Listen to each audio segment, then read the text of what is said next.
أدولتا ولدكوضو يشو نلشوي كو أدكتا إني قرب استاغا الفوا أستاكوديه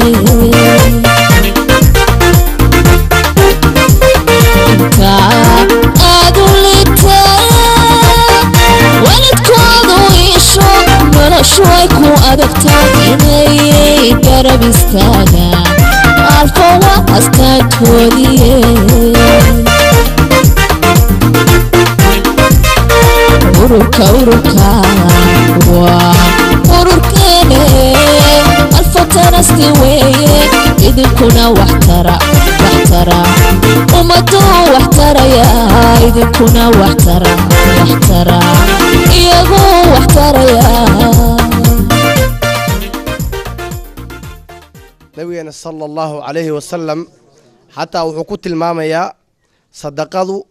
إن أي تهي داو وسعصا وحوليها دابوا مرضاكم بالصدقة كيني حنوصا كدوية أيو ليها هي نبي صلى الله عليه وسلم إلهي سبحانه وتعالى أنا قرآنك كريم كا إن بدن أيو أغهر لي وحونا ليها آمنوا بالله ورسوله إلهي سبحانه وتعالى يا رسولك سرمية إلهي آياتها وحكو ليها سورة حديد وأنفقوا مما جعلكم مستغلفين فيه وحد وحكب بحسان maalka aan idin siinay dhaxal ahaan maxaa yeelay adduunkani qof yimid oo naga mida aniga iyo idinka ma jiro oo adduunkani xoolo la yimid markuu ka tagayo ilaahay subxaanahu wa ta'ala waa cadaalad waxa uu sameeyay qof walba midka taajirka ah midka maskiinka ah midka faqiirka ah kulli midka madaxda ah adduunka waxay ka tagayaan ayagoo karfan cad gashan dhamaanteena waan wada ognahay laakiin waxa dadka guuleystay waa dadka markay adduunyada joogeen ilaahay dartii wax u baxsaday oo ikhlaas u baxsaday ama $1 Allah ka dhigo ama $1,000 Allah ka dhigo ama waxay hayaan ba Allah ka dhigo haday baxsadaan oo ay ikhlaas u baxsadaan oo ilaahay dartii u baxsadaan ilaahay wuxuu leeyahay wama tuqaddimu li anfusikum min khairin tajiduhu 'inda Allah wax loo hormarinayo waa nafta jirka ma aha naftaada wax u hormarinaysa maxaa yeelay jirku adduunka wuu ku baaba'aya laakiin naftu ilaahay xaqiis bay aadaysaa sidaa darteed buu ilaahay wuxuu leeyahay anfiquu mimma jacalakum mustaghlafiina fiihi maalka aan dhaxal ahaan idin siinay wax ka baxsada sidaa darteed ilaahay wuxuu ku leeyahay suuradda wamaa tuqadimuu lianfusikum min khayrin tajiduuhu cinda allah waxaad naftiina u hormarsataan oo weliba khayr ah oo ikhlaas ah oo ilaahay dartii ah waxaad ilaahay subxaanahu wa ta'ala agtii aad ka heli doontaan huwa khayran wax ka khayr badan hadda waxibatii fi lislaam waxaan idinku dhiirigelinayaa insha allahu jalla wacala caawa khayrka ana waa la kulmay waana ka qayb qaadanaya insha allahu jalla wacala idinkana ka qayb qaatay insha allah jazakum allah khayr aad iyo aad baan u faraxsanahay kulankan qurux badan mujiiq qurux badan baa u jeeda ma sha Allah ta'ala ilaahay subhanahu wa ta'ala idin ziyaadiyo markaan aku jeedan quruxda badan waxa ay ziyaada farxad ma sha Allah nabi sallallahu alayhi wasallam wuxuu leeyahay walaalayaal aniga iyo midka agoonta kafaala qaadaya sida baa ku nahay jannada yaani midka agoonta kafaala qaadaya midka waayay hooyadiisa midka waayay aabihiisa midka dareemaya kalinimo midka aanan haysan wax uu cuno nolol maalmeedka wax ugu yaraa qofku ku noolaalaha aanan haysan dharka uu xiran lahaa aanan haysan ka waran adiga haddaad sabab u noqoto in aad ka farxisid adiga sabab aad u noqotid in cunto uu cuno wallaahi qofkii abaalmarin يعني دتك كفرحية الله سبحانه وتعالى بكفرحية قفك دتك وناك أسمية الله سبحانه وتعالى أيانا وناك أسمية أدون كان وي وريقتا ما أنت هدت وناك بحسد وناك آيات لكل ميساء هل جزاء الإحسان إلا الإحسان وحان كوا مك وحيتها هي إن أقونت لك فالقاضو دتك مساكين توحلو قبتو والشيء آدي أدقو بدن فرحدنا وحي ما نيسا وحيتها هي مركات بحسد وحا آد هيستت ها أهاتو وقتي ها أهاتو لعق إيه وحلمتا إله سبحانه وتعالى إذن حفظيه آدي أدبا وفرح سنة ما شاء الله تعالى فرحتنا إلى هذه زيادة إن شاء الله السلام عليكم ولا ليال يعني أنا محاضر مشي لك هل شيء ذي شيء midaas waxay tahay Mucaad ibn Jabal nabiga wuxuu weydiiyay hal su'aal adiga wallahi waan ogahay haddii dhammaanteen nabiga aan la kulmi lahayn weydiin lahayn wuxuu leeyahay yaa rasuulallah ibar camalka janna aan ku galo itus wadada aan jannada u qaadi lahaa naartan iga fogeyn lahaa waa su'aal cajiib badan soo maahan su'aal dhammaanteen is weydiinin waay sidee jannada u gala qofka jannada inuu galo wuu rabaa soo maahan lidaalika inkastoo ibn aadam uu qaldamayo ama maqaarkood uu saxsamayo qofka wuxuu u baahan yahay inuu wadadaas qaado nabiga xadiisku way dheeraad waxaan ka qaadanayaa saddex ugu dambe naas muxuu dhahay alaa adulluka calaa abwaabil khayri makuu tilmaama albaabyada ka imaanayso wax kastoo wanaagsan saddexda dardaar walaalayaal wadan qurbaan joognaa dhammaanteena har iyo habeen waa dambaabaynaa waan qaldamaynaa wallaahi saddexda albaab haddaan qaadano waxaan gelaynaa albaabka farxadda iyo naxariista noo dhoweynaysa ilaahay subxaanahu wa tacaala idinku celiyo saddexda albaab wuxuu leeyahay as-sawmu junnah mucaadow waxaad ogaataa waxay tahay as-sawmu junnah gaashaan waxaad ka dhigataa shaytaan aad gaashaantamaysid maxaa kaga dhiganaysa soonka ما صونك واجب كما أهان صون دقيقة هاتو ما أهل مالي ما أهان دقيقة أت إلهي أكتيسا أورجينيز إلهي درديس أو سوميسيت عنتذا أت أو دنا عنتد إلهي درديس أو تجيسيت وحولي نبي وجنة قاشان واي ما كدقال جلس محاسم يسا قاشان سومان أنا ماشان هذا أنكو سوغن هاي بدن أنكو نحتاجنا سمان لذلك قف قصته يعني دنبي وقلا قلد وقلا وحا وكجاش أنت ما محيط هاي والصوم جنة صوم كوا جاشان نعسم حولي سيدو كله صدقذني سيف عم بدي سنة صدقذني وحيد دميسا وحيد هاي دنبيجا سيدا ودميو بيها دبك دب كعسن أما هرسان هذا بيكشت محرعة ودم سماهن لذلك وحك لي دم بمهما أدقش الدمين كرمحيت هاي وصدقة قف مسكين قف أن وحيسن إن أدمانت أكال ميسيت ووح ونكسن تصال إذن سينا صدقة ولا ليال قال إيه مسلم حتى كما هذا لا مسلم كليه إيمان كما هذا الإيمان ما لقدك قال هذا دتك أقدم بيمان تلاليه هاي أقو عنسن قف كستوحولي مشروع وكجت وسمينا يوم محل دي جري تأكلين مساكين سو متقانين ماشي صفحات كرادنا قانون كإلهي أدون كان وحيتها ولا ليال قانون أجر إلهي أدون كان قف بدلك المجر هذا أدي وناك سميس قال مسلم أهاو ابن آدم أتى إله وناكل لقما سمان وحادون أهاو إيمانك إطاعة ربي وما أنت قيامه لكن وحا أدون كان كسميسد إي خير إي وناك إلى أدون كوا والمرينا واد أركتن وحيلين كل يوم مشروع تأكلينا صوبة متقانا ما يصير حد كراديان ما يصير حد كراديان ما كأركتد عنق مسكين وحنا آن هيسنين أوينيا أذيقا إن أدوحسيس أذا فرحيستو أصير فرحين سمان أذا فرحيستو سن فرحين هويوينka weydiya aabayaalka weydiya dhibaato badan wadankan ka jirto walaalayaal waxa kaliya wax taraya waxay taa anaga waa Soomaali ahaan hada anaga wax isku tarweyno maxal leeyahay qof waxna taray malahan ilaahay subhanahu wa ta'ala waxaan ka codsanayaa waxay tahay in dhamaantiin khayraynisi tabaan saamaqlay waxay tahay in meeshan dadka isku yimaaday inay yihiin dadka ugu badan oo ma sha Allah ta'ala oo jaaratigan khayrka badan yani wax ku sadaqaysta waxa idin leeyahay waxay tahay bishaaraysta ilaahay dhamaantiin sidoo meeshan uu kulmiyo jannadiisa uu kulmiyo alfa tarasta waxay soo jirto waqti badan annaga dadka gadaal ka yimidaan nahay waxaa naga horeeyay daahir cali kulmiye qofkii asaga wadankan ilmo ku korsaday masuul aan ognahay waqtiga siduu qaali u yahay uu busy loo yahay asagoo ka shaqeynayo caruur yar korsanayo rabbi ku soo riday inuu masaakiinta u gargaaro waa wax weyn mahad ilaahay la doonay waaye ilaahaygi la doono ka siiyay aan uga mahad celinaynaa asagana waxaa uga mahad celinaynaa inuu dhahay kaalay ajirka ila qaybsada maalinta qiyaamada hadaan janno galaa ila gashiine wax weyn waaye ilaahay waxaan ka baryaynaa inuu haleeshiisiyana sadaqada dhiibno ilaahay waxaan ka baryaynaa khaatimo san inuu noo sameeyo ilaahay waxaan ka baryaynaa sadaqada kuwa u kala rooro inuu naga dhigo ilaahay waxaan ka baryaynaa wiilashan masaakiinta ee ayagana shaqaysto ee maalin walba annaga intaan laba habeen imaanaa waxaan sheegi karnaa sheegnaa wixii ilaahay naga soo qaadaan dhibnaa qofkii qabowga habeen walba ku socdo diyaarad raacayo dhibaato soo arkaayo dhulki tagaayo meelo badan tagaayo waa naga dhib badan yahay ilaahay waxaan uga baryaynaa wiilashaas in maalinta yoomal qiyaama rabbi uga abaalmariyo adduunkana ilaahay jaza ku siiyo janno korkeeda adduunka korkeeda nimcada jannada ilaahay kugu siiyo waxa waa markaa caafimaad hesho awlaadda ilaahay kuu toosiyo camalkaaga ilaahay toosiyo adduunyaa ka wala jooga horta adduunyada deesanba kuu toosin aakhira kuu toosi mayso waxaan ognahay in Soomaaliya maanta ay u baahan tahay in la geliyo juhdi badan waxaan ognahay in Soomaaliya u baahan tahay maanta intaas muddo ah ay dawlad la'aan ahayd ay u baahan tahay in dad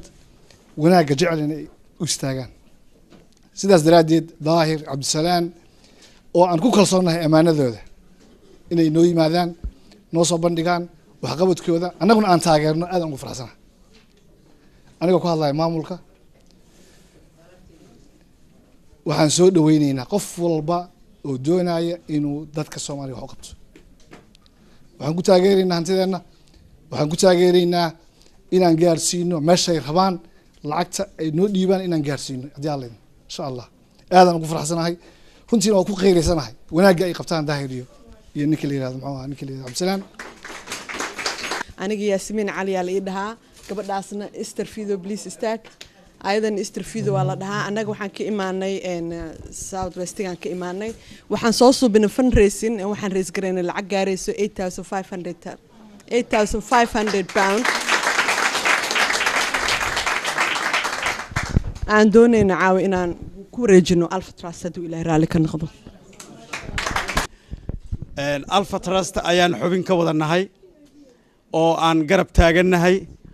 oo aan waxaan u huri karnaana u hurnaa dhan walbaba siday tahay dadka Soomaaliyeedna ku baraarujinaynaa inay kaalinta wax ka qaataan maxaa yeelay Ilaahay wuxuu yiri irhamu man fil ardi irhamkum man fis samaa inta dhulka joogta u naxariista oo isu naxariista allaha weyn ee na abuurtay ee isagu carshiga jooga hanoo naxariista dhamaanteena marka intaasaa muhiim ah in aan garanno in aan ogaano in naga liito in dad noo baahani ay jiraan in aan dadku sideenoo kale u wada dhareegsanayn inaan ogaano oo aan wax hurno oo aan ku adkaano taa inaan wax bixinno aad iyo aad bay muhiim u tahay caqliga bini aadamka ee saliimka ah ayaa garanaya waa waxna looga baahan yahay waa waxa waajib nagu ah runtii nimanka muxuu ahay ururka Alpha Trust ee rag iyo dumarkaba leh ilaahay muxuu ahay ajar iyo xasanaad adduunyo aakhiraba ka siiye hawsha gutayna waxaad ogaataan magaceena astureen haddaan Soomaali nahay magaceena astureen hawl aanan anagu u dhaqaaqi karin bay u dhaqaaqeen waa fuliyeen wadankii oo meel walba ah ayay tageen dad dhibaataysan inta aan aragnay ma aanan aragnayn hadaysan iyagu tagi lahayn sidaasa waxa u dheer waxa anagu aan bixinno maahane wax iyaga u gooni ah wixii iyagu lahaayeen ayay kharajka ka bixiyaan oo isku kharaj gareeyaan oo ticket ku goostaan oo meel kasta ku tagaan oo wadanka aad aragtay oo hadda intay ka hadlayeen qoryaha la hor istaagan yahay la leeyahay ninka miskiinka wax ma siin kartid haddana horta aniga wax siin ay u hureen in ay maaragtay shaqadoodii iyo reerkoodii uga tagaan marka ajri xasanaad ilaahay ka siiyo waa sharaf weyn bay noo tahay magaceena astureen runtii marka loo hadlo hawl waajib nagu wada ah dhamaanteen ayay naga guteen waa inaan anaguna ku garabsiinaa una duceynaa adduunyo aakhiraba in ilaahay kor ka yeelo annaguna hadda sidaan hore idinkugu sheegay waxaan nahay walaalihiin waxaan nahay gabdhihiinni waxaan nahay wiilashiinni waxaan nahay aabayaal adeerayaal idinka tirsan idinkama soocnin inta maaragta aftahamada ah ee aan idin dheernahayna waa ilaahay baa noogu kiindhiibay waana ku shaqaynaynaa in aan ummadda ku hanuuninno in aan wadanka ku hagaajinno in aan ummadda ugu hamranno in aan wax istusaalayno oo haddii ilaahay idinkeed leeyahay wixii goror ah oo maskaxdeena ku soo dhaca idiin soo gudbinno sidaa iyo nabadgelyo anigoo ku hadlaya magaca fanaaniinta Soomaaliyeed guud ahaan iyo gaar ahaan inta London joogto aad iyo aad iyo aad iyo aad baan caawa u mataqaana u farxay waana ooyey aad baan u ooyey waxaan u ooyey ummadda Soomaaliyeed maalinba heer bay joogtaa maanta ummad Soomaaliyeed oon qabiil ahayn oo qoomi isku raacay oo meel ka soo wada jeestay wiilal dhalinyaro ah oo meel intay ka soo jeesteen wadankooda wax u qabanaya markaan arko wallaahi iyo billaahi waan ooyey ilaahayga raxmaanka waxaan uga baryaa dhalinyaradaas isxilqaantay ee wadankooda iyo dalkooda iyo dadkooda masaakiinta ah ee xabadu dhinacna saa loo maray ee gaajada iyo cudurka iyo kufsashada iyo wax walba marba saas loogu marayo inay wixii ka kari karaan inay u dadaalaan oo u dhoofayo oo soo noqonayo u dhibtaan wax allaal wuxuu noo sheegayeen oo dhan dhibaatada u badheeray ilaahay ajir iyo xasanaad horta ilaahay ha idinka siiyo isaga qaadir ajir iyo xasanaad Allah ka siiyo waxaan la hadlayaa dadkiinan hadda meeshan jooga lama hadlaya dadka kale waxaan leeyahay maanta Soomaaliyay inaad isku tashitid oo intaad xabadda lacagtiina ku bixinaysaan oo reer hebelow xabadda aad ku bixinaysiin kuwana xaq ku leh oo ummadda iyo dadka iyo dhulka iyo wax walba ugu qabanaya kuwan siiya ha ku ilaahayow yaa 7 meelood oo sidan oo kala oo ummad sidan oo kala ilaahay ummadda Soomaaliyeed ilaahay hoggaan fiican ummadda Soomaaliyeed ilaahay hoggaan Soomaaliyeed ilaahay hoggaan fiican Soomaaliyeed ilaahay hoggaan Soomaaliyeed fiican si rabbi wala caawin dhan baan ooynay inta istaagay baan ooynay caruurteena waad aragteen dariiqada say jiifaan mid walba dhaxan bay dishay funaanad hoosta kaga jira inaga isu keenay waan islaynayna waxaan isku dirirayna garan mayno waxaan dalkeena ku duminay garan mayno ma fakarayno guriga waxaynu ku jirnaa rag u soo dhintay oo u soo rafaaday oo soo samaystay baan ku dhex jirnaa oo nimoodeynaa ina tii aad guriga tagto waxay ku leedahay caruurta af Soomaaliga ma taqaan Ingiriiska taqaan maxay taqaan taad u tagto waxay ku leedahay caruurta Ingiriiska taqaanaay Soomaaliga ma taqaan oo haday Soomaalida afkan Ingiriiska wad baratay kii aad u dhalatay meeyi bariya lagu leeyahay ka baxay marka waxaan idin leeyahay ummadda Soomaaliyeed sida isugu tiirsanaada oo sida walaalo u ahaada oo qabiilka kansarka ilaahay naga saaro ilaahay naga saaro qabiilka kansarka ilaahay naga saaro ummadda ilaahay saas isugu tiirsanaato ilaahay oo haliyadaasna ilaahay oo aakharana jannadii idinge adduunyadana ilaahay oo adduunyada idin barakee intaasaan idin leeyahay marka hore waxaan ku salaamay salaanta islaamka assalaamu calaykum waraxmatullaahi wabarakaatuh salaanka bacdi caaw waxaan soo nimid Alpha Trust waa urur u taagan agoonta iyo maatada caawa waa habeenkii loo helin lahaa hooyadii dhulka iyo hooyo joogto oo haraadka ku dhibaataysan bulshada UK degan dadka ugu magac dheer ugu qiimaha badan jecel wanaaga yaan ka salagti garay taxi message-ka waxaa idin soo diray Alpha Trust ayaa idin soo dirtay waxaan kaga mahadcelinayaa sida sharafta leh aad u ogolaateen taxi message-ka idin soo dirnay si hooyadii dhulkii hooyo joogto loogu caawino programka caawa wuxuu ku salaysan yahay in loo hiiliyo waa dadkii u hiilin lahay waa idinka that's the reason aan horta caawa idin xushay hadda ogtiin hadii kale waxa idin xushay dadkii hooyada u hiilin lahay hooyada iyo caruurta dhibaataysan that's the reason aan caawa aniga idin xushay aniga waxaan ahaa shakhsiga hortaga hooyada dhibaataysan ama cunuga baahida haysa dhabta saara ama kan haraadka jiro sanadkan sanadkii ka horreeyay waxaan tagnay Soomaaliland nin waxaa la kulanay hooyo xaaskiisa iyo 2 caruur wuxuu dhahay haraad bay halkan ku dhinteen waa ceelka ka horreeyay markaan qodi jirnay meesha ceelka qodnay bal ninkaas waa nin da'dayda dhibkaas ayuu la kulmay ilaahay baa dhib ka saari kara laakiin annaga waa inaan u istaagnaa shakhsiga sidaas u dhibaatoon haday video-ga daawateen meel badan ayaa dhulkii hooyada ka tagnay anagu halkan joogan shaqadii qabanayni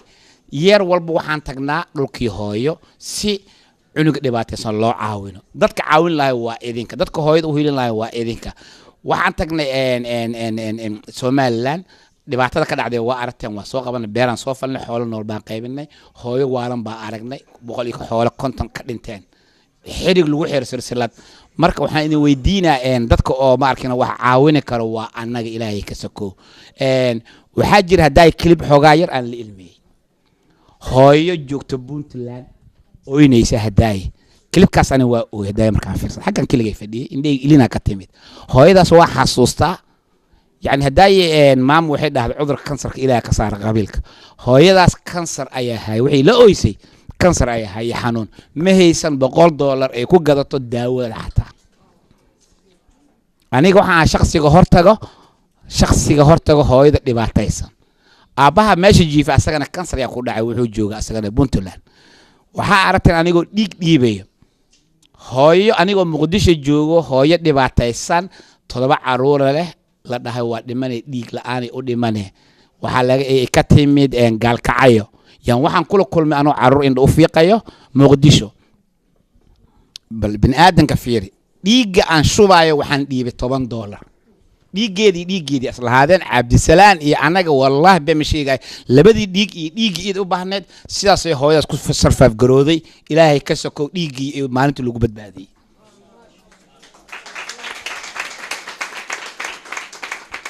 xanuunka waxaan shakhsiga hortaga qafka wallahi waxa dareemaysaa been mi idin sheega xadda ku kacayso marka aragtid aaba sidaadoo kala oo carruurtiisa iyo haraad halkan iga dhinteen ku dhahay how you feel adiga hooy sidaas oo kala ah see dareemi marka aragtid dhibaatadaas haysato wallahi sometimes waxaan dhahaa why you London u joogtaa hadaay warka sidaqada wadaadku sidoo u sheega marka waxaan dareemay aniga wallahi waan ooyo waxaan dareemay shaqada aan qabanayo waxa ay tahan dareemay ilacagta aan jeebkii ka bixinayo tigidka Alfa Trust ana jeebkii kala bax ya Cabdisalaan iyo groupkeen ayaa jeebkeena ka dhiibo cidna ka dhiibta ma jirto hotelka anaga dhiibna wax you know why waa waajib isaar in aan taxi lacagtan ka dhiibo quraanka Ilaahay ku qoran tahay marka waajibkaygan gudanaa marka idinka waxaan kugu waa inaad na soo garab istaagtaan maadaama aad tihiin dadku bulshada ugu magac dheer maadaama aad tihiin dadka wanaaga jecel 3 sano iyo bilooyin jirta Alfa Trust dadka Alfa Trust magaceeda sameeyay waa idinka noomi anaga shaqaalana anaga iyo groupka aad aragteen waa u shaqeynaa adeegana anaga iyo teamkaas waa u shaqeynaa waxaan u shaqeynaa hooyada dhibaataysan laakiin waxaan ku shaqeynaa lacagta idinka ka qaadno bilis waa idinka codsana qof walba waxa fiican in uu dib u laabto videoga hadii la arkay qarxi dhibka ka dhacay soobe aniga bilka bacd Febraayo waa baxaya shaqada ugu weyn shaqa abuuris waxaan rabaa in Muqdisho ka sameeyo qaraxaas waxaa jirtay gabadha yarta arkayseen hooyo aabaheed 3 sano ka hor iyo baarlamaanka qaraxu ku dhintay hooyadeed iyo walaasheed oo curad ah 20 jir ah oo gadaayo bur iyo sambuus soobay ku dhinteen 3 sano ka bacdi fiiriya xanuunka gabadha yarta u jeedeen yani sidii u hadleys daaday waa u jeedeen waxay ku weysay hooyo iyo aaba iyo gabadha curad ah gabadhaas yar iyo carruurtii aan iskoolka geynay yaa dil ilmahooda aba Soomaaliya dil al-shabaab aan noqdo wuxuu doonaa noqdo waxay dareemay Soomaali selo dhig kara aba waxa dil ugu dhakor aba waxa dilay Soomaali waa yaabaysa adiga waxa dilay oo laayo xasuuqay qof shakhsi Soomaali magac Ilaahay wato islaam marka shakhsi carruurtaas oo kale in la caawin u baahan tahay gabadhaas waxbay naga codsatay in dukaan meel yar loogu sameeyo والله maalintii ku xigta waa u sameeyay gabadha carruurta ogeyn ani waa reerkaas waa hortaga iyo reer ka badan rabaan shaqo qabto waxaan caawin kugu wacay in aan idinka nasabood gareysaan si carruurta noocaas oo kale ah niidooda ugu dhisno shakhsigaas yeeli karo waa adiga Ilaahay ha naga soo qaad sidaqada biliis waqti dambe waa waxaan aad iyo aad kaga mahad celinaa sida sharafta leh iyo wanaaga aad waqtiga noo siiseen bir shaqo la leeyahay xilli dambe ay tahay it's not easy caawa dadku yani waa iga duwantiin you know why shakhs jecel whole year inuu hal mar yimaado lacagta ku sii $120 Soomaali qaar 10 gini meel qaar ma tagaan markii waxa muuqata dad wanaagsan inaad tihiin lacagtaas sadaqada horta waxaan la ilaahay idinku xafido wanaaga aad jeceshiin aad u timaadeen u jeceshiin inaad sabood gareysaan hooyada Soomaaliya joogto walaal waxaan ka codsanayaa caawada waqti dambe waay aniga waxaan rabnaa Alfa Trust this year shaqa dheer soo qabanayna ceel badan ayaa noo furan ilaaha qirasiyo abaay Yasmin hore mu aqoonin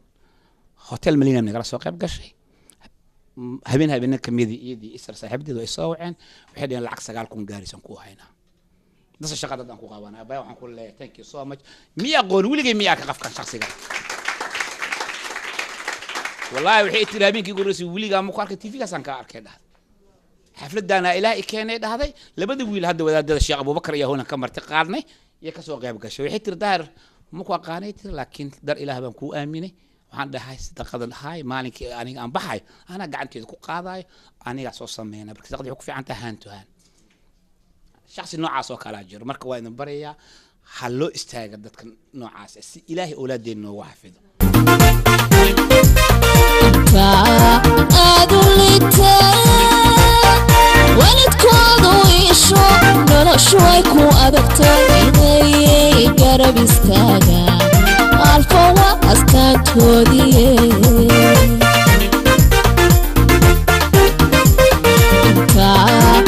adulita walidkoodu isho noloshu ay ku adagtay inay garab istaagaan alfa waa astaantoodiye